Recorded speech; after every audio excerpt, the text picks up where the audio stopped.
As we reach draft week, wanted to spend a little time telling you about what draft week is like for NFL teams inside their draft room. It's a lot different than what is going out in the public. We're going to get into that, what goes on inside those final meetings, what takes place, what's done, what's not done.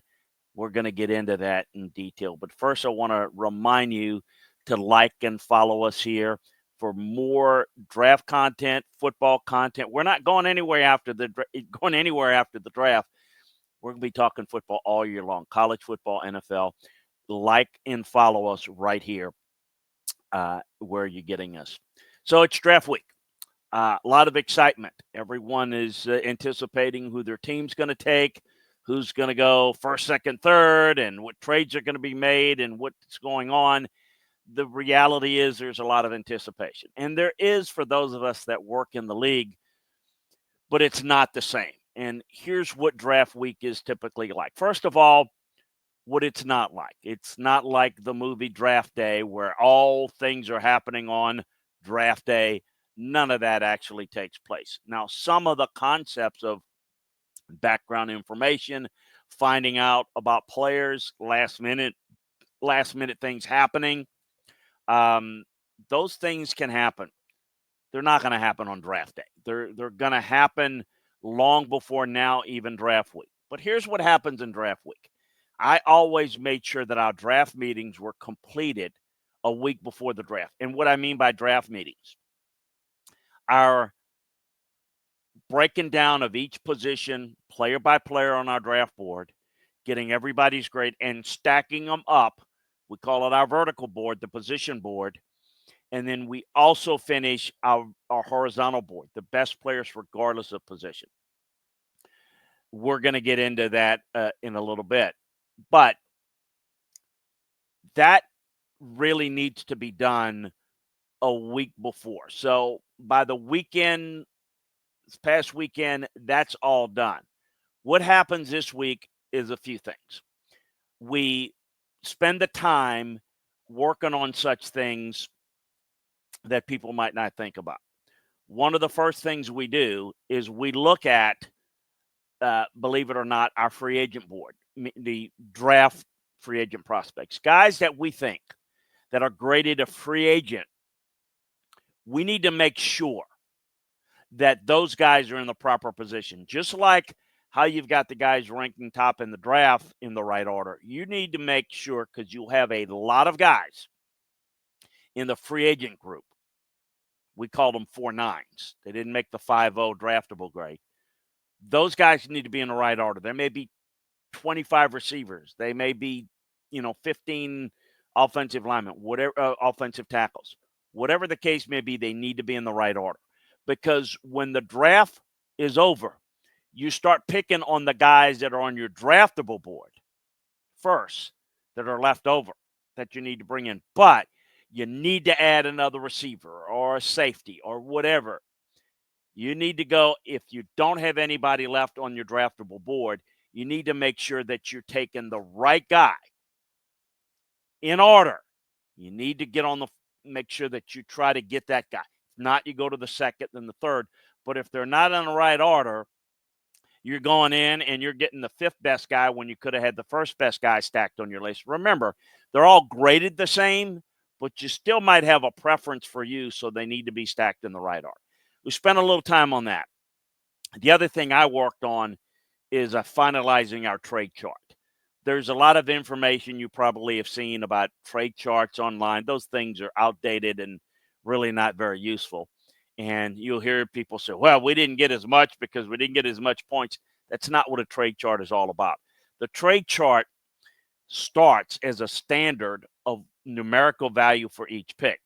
What is not told to you by people that just don't know, that are just copying information online, is that you have to adjust your trade chart to every draft. For example, you can't make the assumption that the first pick, the fifth pick, the 10th pick, the 20th pick, the 50th pick, the 100th pick in a draft is equal from draft to draft. They're not.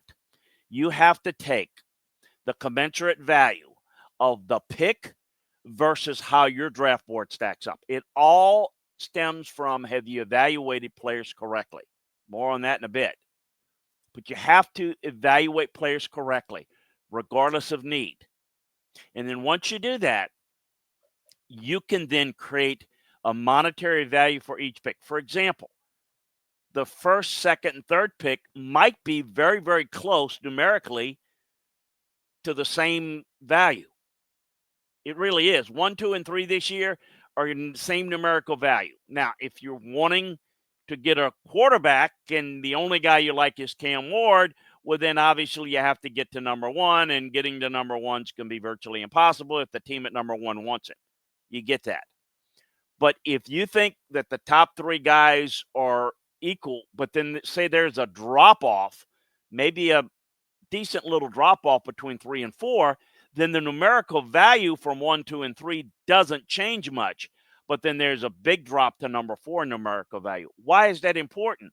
Because you're not just drafting in some historical draft. You're drafting in this draft. You're getting players in this draft. You want to get as many players that you have graded makeable for you in this draft. So you have to take your draft board and marry it to the trade chart, and I think that's important. The second part of the trade chart, you have to be prepared for every situation, just like a game. So you have a game plan going in and things go a certain way and you have a better feel for your ability to block their front. You may rely on the running game a little bit more than you thought going in. That's fine. You're prepared for that because you practiced for that. The draft is no different. You have to prepare for every situation that takes place, and you have to modify what you're doing. For example, if you are in a situation where you're comfortable, let's say you've got the 10th pick and you love what your options are going to be. What if somebody comes with you with a better offer? What would you do to move up? What would you do to move down? i.e., how much would you pay to move up 1 spot, 2 spots, 3 spots, 4 spots, 5 spots, 7 spots, 10 spots, whatever? How much would you want to move back 1, 2, 3, 4, 5 spots? For example, you can't get locked into the numbers in the trade chart because you have to make reasonable sense, as I said, to what's on the draft board. Let's say you're picking 10th and you like who you can get at 10, but one of the top 3 players or top 4 players on your board is still there at 8. Let's say one of the top 3 players on your board is there at 8. What would you be willing to move up 1 spot or 2 spots to get that guy? You better be prepared for that in advance so that you can make an offer. What if you're at the 10th spot and the guys that you thought for sure you'd have 1 or 2 guys that you really liked and you were sure of? Maybe your board even said it. I got 10 guys that I really like. You're going to get 1 of them, right? But what happens if something takes place that you're not happy with who's on the board? Well, you have to keep in mind that moving down, if your board is picked clean, moving down 5 spots or 8 spots is the same as picking where you are because you're getting the same player in the same grade tier on your draft board. So even though the draft chart says you should get X amount of points, you'd be willing to take something less for it. I mean, you're at a garage sale and you're looking at trying to sell stuff, and whatever you don't sell, you're going to throw away. If you got something marked for $10, if somebody wants to pay you $7, are you going to tell them no and throw it away? Or are you going to take the $7 and be happy with it? It's the same thing.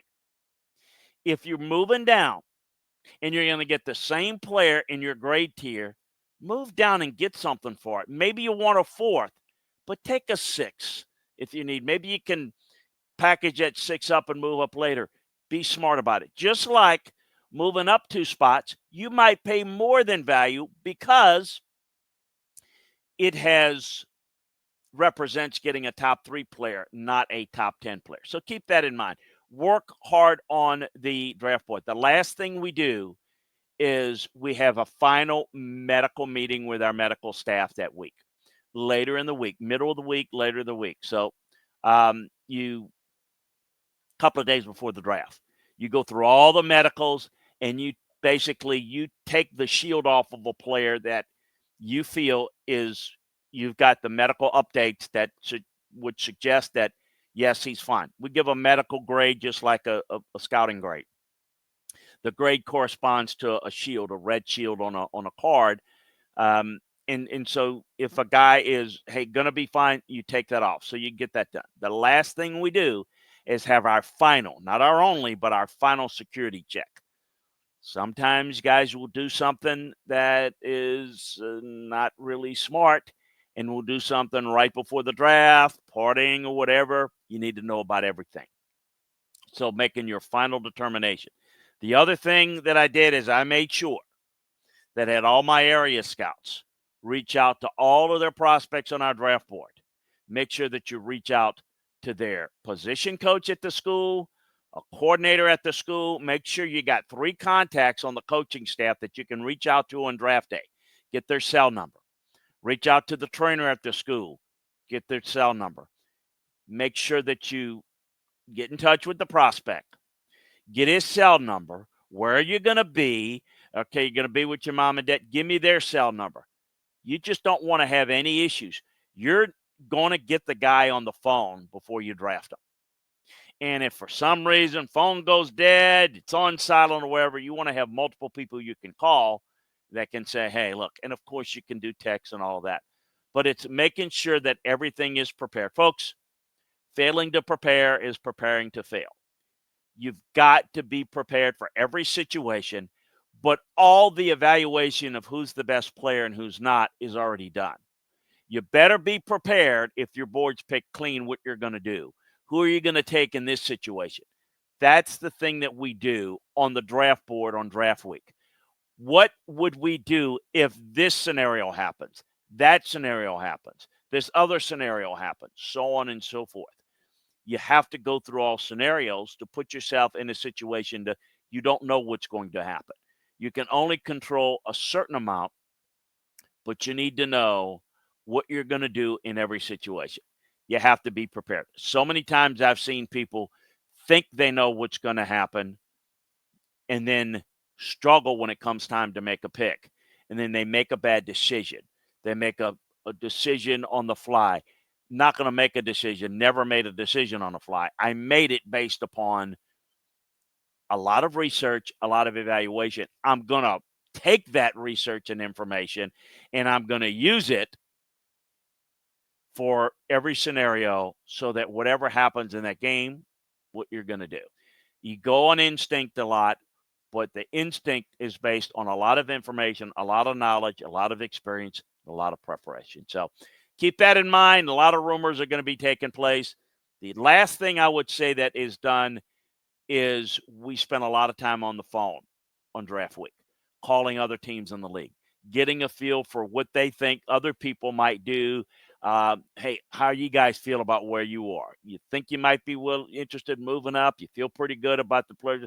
You get a feel. You make a list. You check and see who might be willing to move up, who might more inclined to stay. Still, you're going to touch base with everybody on draft day, but you want to get a general feel. I think that's really important. The other thing that you do, you have to make sure that your salary cap guy and your pro personnel people have everything aligned for you. You want to make sure that when you make trades on trade day or preparing for a trade, you need to know on each team who would you be willing to trade for? Who have you got a grade that could upgrade your team? And what is their salary situation and what type of an impact it's going to have on your team? You need to know that because somebody comes with you with a trade offer and all of a sudden it's a veteran that you may like. You want to know whether you're going to want to strike on that or pass on it. So those are some of the things that are done in draft week. Enjoy it. Again, a lot of rumors, a lot of fun, but inside it's a lot of making sure this week. crossing every T, dotting every I, making sure that everything is in order. Enjoy the draft, everybody. Make sure to remember to like and follow us right here.